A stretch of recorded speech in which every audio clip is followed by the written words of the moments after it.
네, 오늘 말씀 보겠습니다. 민수기 21장 1절부터 9절까지 말씀입니다.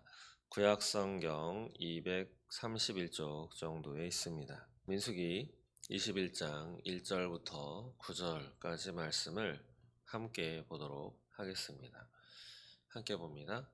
네겝에 거주하는 가나안 사람 곧 아라세 왕이 이스라엘이 아다림 길로 온다 함을 듣고 이스라엘을 쳐서 그중 몇 사람을 사로잡은지라. 이스라엘이 여호와께 서원하여 이르되 주께서 만일 이 백성을 내 손에 넘기시면 내가 그들의 성읍을 다 멸하리이다. 여호와께서 이스라엘의 목소리를 들으시고 가나안 사람을 그들의 손에 넘기심에 그들과 그들의 성읍을 다 멸하니라. 그러므로 그곳 이름을 호르마라 하였더라. 백성이 호르산에서 출발하여 홍해길을 따라 에돔 땅을 우회하려 하였다가 길로 말미암아 백성의 마음이 상하니라. 백성이 하나님과 모세를 향하여 원망하되 어찌하여 우리를 애굽에서 인도해내어 이 광야에서 죽게 하는가. 이곳에는 먹을 것도 없고 물도 없도다. 우리 마음이 이 하찮은 음식을 싫어하노라 하매 여호와께서 불뱀들을 백성 중에 보내어 백성을 물게 하심으로 이스라엘 백성 중에 죽은 자가 많은지라. 백성이 모세에게 이르러 말하되 우리가 여호와와 당신을 향하여 원망함으로 범죄하였사오니 여호와께 기도하여 이 뱀들을 우리에게서 떠나게 하소서. 모세가 백성을 위하여 기도하매 여호와께서 모세에게 이르시되 불뱀을 만들어 장대 위에 매달아라. 물린 자마다 그것을 보면 살리라. 모세가 놋뱀을 만들어 장대 위에 다니 뱀에게 물린 자가 놋뱀을 쳐다본즉 모두 살더라. 아멘. 네, 시간이 날짜가 세월이 정말 빨리 가는 것 같습니다. 정말 날아가는 것 같습니다. 오늘이 5월 9일이죠. 예, 5월 5일 어린이날, 5월 8일 어버이날, 예, 5월 9일 벌써 9일째입니다. 5월도 3분의 1이 지나가고 있습니다. 세월을 어떻게 보내는가? 이러한 고민도 이 땅에서의 삶을 살아가는 동안에만 가능한 우리의 고민이 될 것입니다. 하나님과 함께 저 하늘나라에서 함께 사는 그때에는 세월이 왜 이렇게 빠르지? 라고 하는 생각을 할 필요도 없을 것입니다. 왜냐하면 이 땅에서의 삶은 유한하지만 저 천국에서의 삶은 끝이 없기 때문이죠. 그러한 천국의 소망을 바라보면서 오늘도 주님의 말씀 붙들고 함께 살아가는 저 여러분 되시기를 소망합니다. 오늘 1절부터 9절까지의 말씀은 두 가지로 나누어질 수 있습니다. 1절부터 3절까지의 말씀은 이스라엘 백성이 하나님께 서원함으로 아라세 왕을 물리치는 첫 번째 이야기이고, 그 다음에 4절부터 9절까지는 그 유명한 놋뱀을 쳐다보며 사는 놋뱀 사건을 이야기하고 계시죠. 먼저 첫 번째 이야기입니다. 1절 보시면 가나안 사람 아라세 왕이 이스라엘이 다가온다 함을 듣고 먼저 선제 공격을 벌이게 됩니다. 1절 보시면 이스라엘을 쳐서 그중 몇 사람을 사로잡아 가게 되는 것이죠. 이것을 당한 이스라엘이 하나님께 서원합니다. 서원이라고 하는 것은 하나님 앞에 맹세하는 거죠. 이렇게 해주시면 내가 반드시 이렇게 할 것입니다. 어떤 서원이냐? 2절 보시면 주께서 만일 이 백성을 내 손에 넘기시면 내가 그들의 성읍을 다 멸하겠습니다. 한편 생각하면 이것이 서원이 될 수 있는가? 예, 하나님께 도움이 되는 것이 아니고 바로 자신들의 백성을, 자신들의 가족을 먼저 사로잡아간 그들의 살고 있는 성읍, 그들의 거주지를 멸하겠다라고 하는 것은 하나님이 아닌 바로 이스라엘 백성 자신들의 원수를 갚는 일인 거죠. 서원이라고 하는, 맹세라고 하는 것은 어떻게 보면 하나님 앞에 내 이 소원을 들어주시면 내가 하나님이 원하시는 것을 하겠습니다라고 하는 것이 바로 서원일 것인데, 이스라엘 백성들이 이 2절에 하나님 앞에 맹세하면서 하겠다라고 하는 이 서원의 내용은 자신들의 원수가 살고 있는 그 성읍을 다 없애버리겠습니다 라고 하는 것이 맹세의 내용입니다. 이것이 과연 하나님께 도움이 될 것인가? 1차적으로는 하나님이 아닌 바로 자신들의 원수 갚는 일일 것인데, 이것을 서원했습니다. 3절 맞아 보실까요? 그래서 3절을 보시니까 하나님께서 이스라엘의 목소리를 들으십니다. 그러면서 가나안 사람을 그들의 손에 넘기시죠. 그랬더니 그들과 또 그들의 성읍을 다 멸합니다. 이스라엘 백성들 하나님 앞에 드린 서원대로 하나님은 그들의 기도를 들으셔서 그들을 손에 다 넘기시게 되죠. 그리고 서원한 맹세한 내용대로 이스라엘 백성들은 그들뿐 아니라 그들의 성읍까지 싹 다 멸하게 되는 것입니다. 1차적으로는 자신들의 원수 갚는 것이라고 했습니다.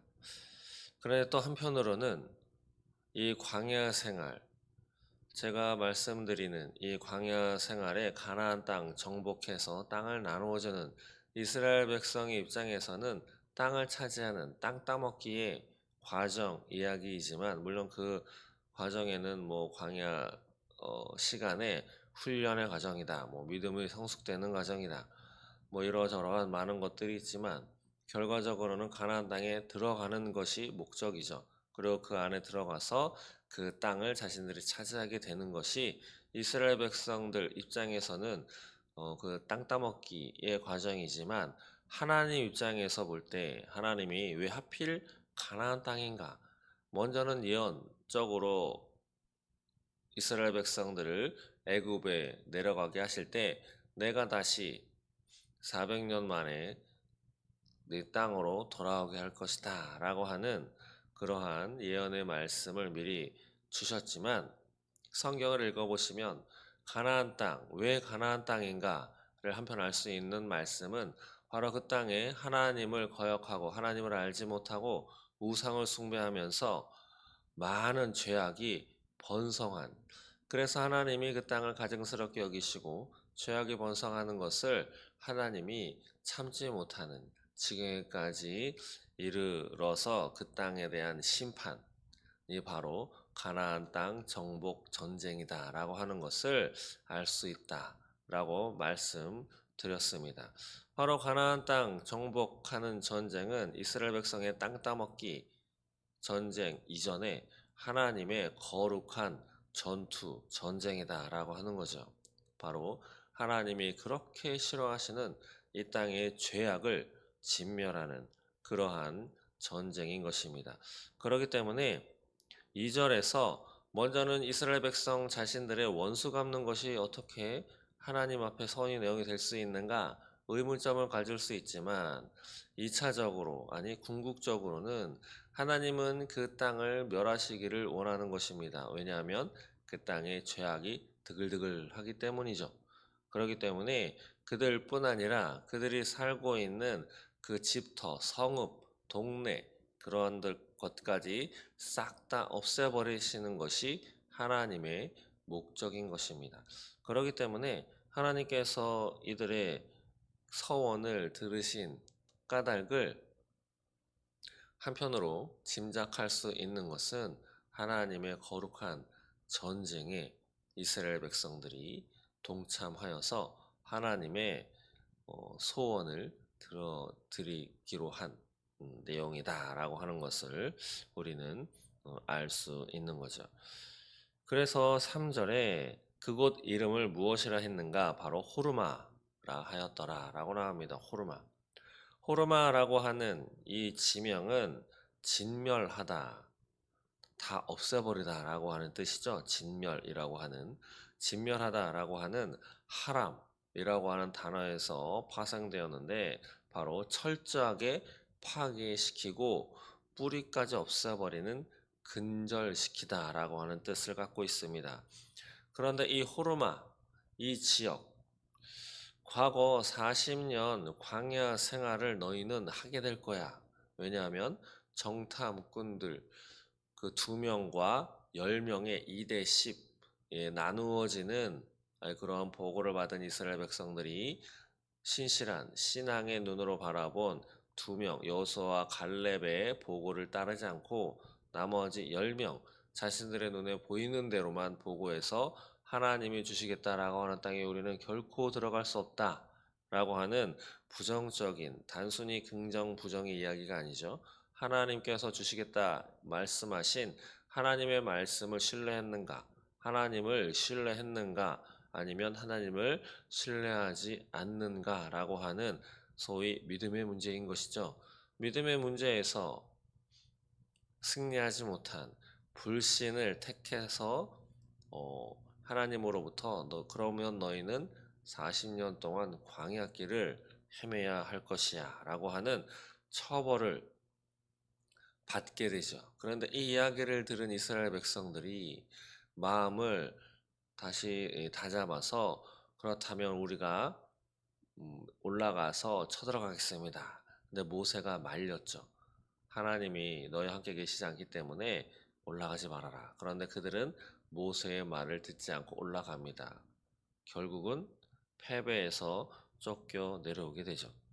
그래서 호르마라고 하는 이 지역은 과거에는 패배했었던 지역이었습니다. 그러나 지금 이제는 승리의 지역으로 하나님이 계셨을 때는 하나님이 안 계셨을 때는 패배했지만 하나님의 기도를 들으시고 하나님이 함께 하시는 지금은 승리를 쟁취했다라고 하는 의미를 찾을 수 있습니다.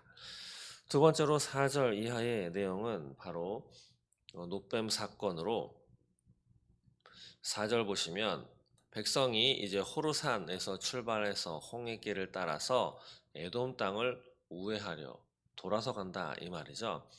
먼저 앞서서 살펴본 바와 같이 이 모세가 에돔 땅, 에돔 왕한테 우리가 그 길을 지나가게 허락해 주시오라고 요청을 2번이나 했지만 다 거절당합니다. 그렇기 때문에 돌아가는 것을 선택을 하게 됐죠. 그런데 돌아가려고 하니 길도 험하고 힘도 더 들죠. 바로 눈앞에 보이는데, 예, 우리가 지금도 이렇게 뭐 길을 갈 때, 여기만 지나면 되는데 중간에 아파트 단지가 딱 버티고 있고, 담이 있고, 문은 있는데 주민만 열어주고, 지나가는 사람들에게는 개방하지 않으면 속이 타죠. 예, 아파트 단지가 작으면 모르겠는데 그 세대가 크면 한참을 돌아가야 되니까. 예, 적게는 10분, 길게는 막 20분까지 돌아가야 되니까 예, 속이 막 뒤집어집니다. 눈앞에 이렇게 보이는데. 이 백성들은 어떻겠습니까? 눈앞에 그냥 직선으로 가면 금방 갈 길을 뺑뺑뺑뺑 돌아야 되니까. 그러니까 성경이 어떻게 표현하죠? 백성의 마음이 상하니라. 마음이 상하니까 이들은 또 무엇을 하는가? 5절에 원망을 합니다. 누구한테? 하나님과 모세에게. 근데 원망하는데 어떤 말을 하느냐? 5절 한번 보시면 우리를 애굽에서 인도해 내어 이 광야에서 죽게 하는가? 먹을 것, 물도 없고 우리 마음이 하찮은 음식을 싫어한다. 예. 여기서 이 하찮은 음식은 만나를 의미합니다. 만나. 하나님이 직접 내려주시는 만나. 이 땅에 살아갔던 많은 사람들 가운데 하나님이 직접 요리해서 주시는 음식을 먹어본 민족은 이스라엘 백성밖에 없죠. 그런데 이들은 이것까지도 원망하는 지경에 이르게 되죠. 희한하게 이스라엘 백성들은 예, 하나님 앞에 감사하는 내용이 이어지지 않고 원망하는 무슨 사건만 벌어지면 원망의 목소리가 막 나오게 됩니다. 거의 2, 300만 명 되는 인천 시민에 해당되는 인천 시민보다 조금 적은 인구가 하나님 앞에 몽땅 원망을 하면 그 원망의 소리가 얼마나 시끄럽겠습니까? 근데 이 소리를 하나님이 또 들으시죠. 그래서 6절에 보니까 하나님이 불뱀들을 백성들에게 보냅니다. 그래서 불뱀에 물려가지고 죽은 자들이 많아지게 되죠. 바로 원망에 대한 하나님의 징계입니다. 여기 불뱀들이라고 했는데 과연 몇 개, 몇 마리나 하나님이 나타나게 하셨을까요? 한 10마리? 예. 인천 시민의 인구라고 했습니다. 인천 시민의 인구가 다 죽어나가서 하나님 앞에 회개하게 되려면 몇 명이 죽고 그러려면 불뱀이 얼마나 등장을 해야 하겠습니까? 아마 예, 생각하는 것보다 많이 드글드글하게 불뱀들이 팍 나왔을 것입니다. 조금 나와봐야 뭐 그것으로 백성들이 회개할 것 같진 않으니까요. 그래서 7절에 백성들이 이 불뱀으로 많이 죽어나가니까 회개하게 되죠. 여호와와 당신 모세를 향해서 원망했기 때문에 이것으로 범죄하여서 하나님께 여호와께 기도해 주시오. 그래서 이 뱀들을 우리에게서 떠나게 하소서 모세한테 부탁을 하죠. 그랬더니 또 모세가 백성을 위해서 중보 기도를 합니다. 하나님 살려주세요. 도와주세요. 라고 했겠죠. 불뱀들을 없애주세요. 그랬더니 8절에 하나님이 모세에게 방법을 가르쳐 주죠. 그것은 무엇인가? 불뱀을 만들어서 장대 위에 매달아라. 물린 자마다 그것을 보면 살리라. 불뱀에 물려 죽어나가는 백성들에게 불뱀을 만들어서 그것도 노수로 장대 위에 매달아라. 그리고 그것을 바라보면 살 것이다.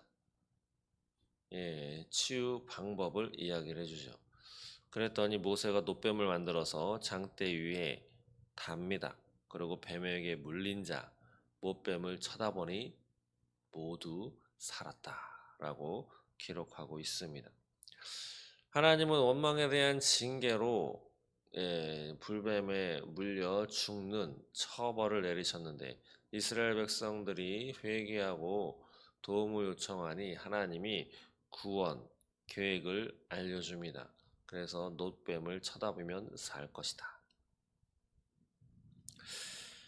바로 예수님께서 요한복음 3장 14절에 모세가 광야에서 뱀을 든 것 같이 인자도 들려야 하리니 이는 그를 믿는 자마다 영생을 얻게 하려 하심이니라 라고 말씀하신 것처럼 예수님은 자신을 장대 위에 매달린 놋뱀이라고 말씀하셨습니다. 이스라엘 백성들 놋뱀을 쳐다보면 살 거다라고 하는 모세의 말을 듣고 이들의 생각, 이들의 마음은 어땠을까요? 와, 살 길이 열렸어 라고 하는 사람들이 등장을 했겠지만 그것을 쳐다보면 살까? 노뱀한테 물렸는데, 불뱀한테 물렸는데 노스로 만든 불뱀을 쳐다보라고? 나를 죽인 그것들을 쳐다보면 낫게 될 거라고? 그것이 하나님의 방책이야? 의구심을 가진 백성들도 있었을 것입니다. 의구심을 가졌더라도 그래도 하나님이 모세를 통해서 뭐 보라고 했으니까 한번 바라보기나 하지 라는 마음으로라도 바라본 사람들은 모두 살았습니다. 그러나 자신들의 생각을 고집하고 그것이 무슨 방법이야 라고 하고 바라보지 않은 그런 사람들은 살지 않았을 것입니다. 바로 고린도전서 1장 18절에서 말씀하는 것과 같이 십자가의 도가 멸망하는 자들에게는 미련한 것이요 구원을 받는 우리에게는 하나님의 능력이라 라고 말씀하신 것처럼 십자가는 아주 극심한 형벌의 도구였습니다. 죄인을 처벌하는 그러한 것이 바로 십자가였죠. 그 십자가에 달린 예수를 바라보는 자, 십자가에 달린 예수를 믿는 것, 세상 사람들은 어떻게 생각이 들까요? 미련한 것으로 저 사람을, 저 인간을 바라본다고, 저 인간을 믿는다고 해서 우리의 영생, 구원의 문제가 해결되겠어? 무언가 해야 되는 것 아니야? 단순히 그를 믿는 것, 그것이 무슨 의미가 있겠어? 예, 미련하게 생각하는 그런 자들은 곧 멸망의 길로 갈 뿐이고, 그것이 구원의 길이다. 그래서 그것을 바라보는 자, 예수를 바라보는 자에게는 하나님의 능력이 되어서 구원을 받게 되는 그런 말씀이 바로 고린도전서 1장 18절이죠. 하나님의 능력, 하나님이 주시는 처방전은 인간의 눈으로 보기에는 이상합니다. 예. 왜 하필 뱀 형상이었을까요? 뱀 형상. 여러 가지 해석, 여러 가지 이야기가 있지만 간단하게 생각하기에도 뱀한테 물렸는데 뱀을 쳐다보면 난다고? 예, 이상하죠. 뱀에게 물렸으면 약 모양이라든지 천사의 모양을 만들었으면 쳐다봤던 사람들이 더 많았을 것입니다. 또 한편으로는 뱀, 이스라엘 백성들이 살았던 애굽 땅에서 또 가나안 땅에서는 뱀의 뭐 어떤 효력이 있다라고 하는 그러한 사람들의 인식도 있었다라고 하는 이야기도 있고, 그러나 또 뱀 형상은 선악과를 따먹게 유혹했던 사단을 상징하는 것이죠. 그렇다면 뱀은 좋은 의미라기보다는 나쁜 의미가 담겨 있습니다.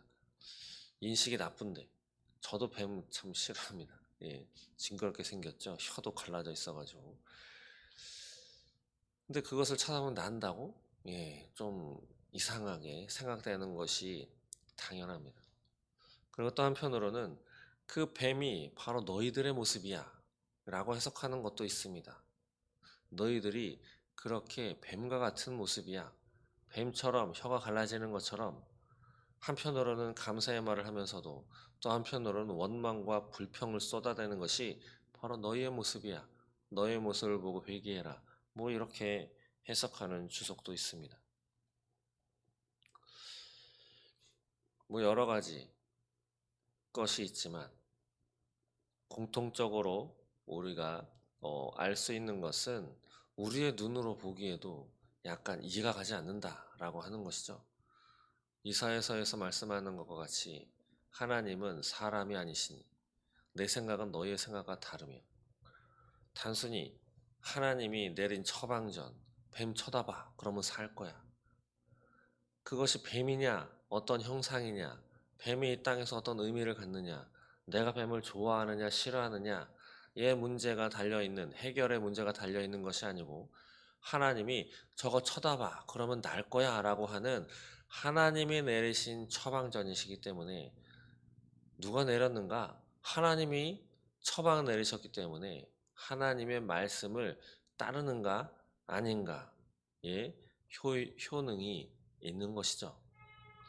바로 믿음의 문제입니다. 믿음의 문제, 순종의 문제. 믿음은 곧 순종이죠. 순종은 곧 믿음인 것입니다. 그래서 하나님이 말씀하신 그것을 믿고 쳐다보느냐, 쳐다보지 않느냐, 하나님을 믿느냐, 하나님을 믿지 않느냐가 구원 받느냐, 그렇지 못하는가에 달려있죠. 한 가지 더 말씀드리면, 이후에 이스라엘 백성들은 어떤 행위를 하느냐, 바로 자신들이 쳐다봐서 치유를 받았던 이 뱀이 매달린 장대를 고이 모시면서 숭배를 합니다. 언제까지? 히스기야 왕에 이르기까지 우상 숭배하는 행태를 보이죠. 히스기야는 BC 715년부터 687년까지 살았던 남유다의 왕입니다. 히스기야는 종교개혁을 했는데, 종교개혁 때 이 장대에 매달린 뱀, 이것을 이스라엘 백성들이 고이 섬기고 하니까 이것을 부숩니다. 그러면서 무엇이라고 별명을 붙였냐면 느후수단이라고 붙였습니다. 느후수단, 뜻이 무엇이냐? 구리조각이라고 하는 뜻입니다. 구리조각. 예, 한낱 노조각에 불과하다라고 하는 거죠. 이것이 인간들입니다. 방금 말씀드렸듯이 여러 가지 해석이 있지만 하나님이 이거 보면 나을 거야 라고 하는 하나님의 말씀, 곧 하나님을 믿는가 믿지 못하는가, 믿음에 순종을 하냐 불신앙에 불순종을 하는가가 우리의 질병 치유를 비롯한 믿음의 구원의 그 문제가 달려 있는 것인데, 이스라엘 백성들은 그 형상을 또 막 섬기게 되죠. 이것이 예, 인간입니다. 그래서 하나님은 예수님이 매달려 죽으신 십자가, 예수님이 머리에 쓰신 가시면류관, 예수님이 덮고 있었다는 홍포를 비롯해서 여러 가지를 찾지 못하도록 하신 것 아닌가 생각합니다. 말씀을 정리하겠습니다. 이스라엘 백성들이 하나님 앞에 순종하고 기도하고 했을 때는 하나님이 승리를 주셨습니다. 그러나 하나님 앞에 원망을 했을 때는 또한 징벌을 내리셨습니다. 그런데 징벌받은 이스라엘 백성들이 또한 하나님 앞에 회개하고 돌아왔을 때 하나님은 구원의 치유의 은혜를 베푸셨다라고 하는 것입니다. 오늘 이 내용을 보면서, 이 이스라엘 백성들의 모습을 보면서 이것이 바로 나의 모습이다라고 하는 것을 깨닫게 되는 것이죠. 다른 것은 잊을지라도 딱 한 가지, 내가 하나님을 진짜 믿느냐, 하나님을 믿는 그 믿음으로 하나님의 말씀에 순종하며 행하느냐. 행함은 믿음과 별개가 아닙니다. 믿는다면 행하는 것이죠. 행하지 않으면 믿지 않는 것입니다. 순종하십니까? 그러면 믿음이 있는 것입니다. 순종하지 않습니까? 믿음이 없는 것입니다. 하나님 다 믿어, 성경 믿어. 근데 이거는 내 방식대로 한번 해봐야지. 믿음이 아니죠. 하나님이 말씀하셨어? 그럼 일단 해보는 것입니다. 100% 순전한 믿음을 하면 참 좋겠지만, 순전한 믿음, 마음에서 우러나와서 나는 해야 돼. 죽을 때까지 그런 일은 거의 없습니다. 의심이 있을지라도 한번 해보는 거죠. 해보라고 했으니까. 불평이 올라오더라도 해보시기 바랍니다. 그렇다면 하나님이 역사하실 것입니다.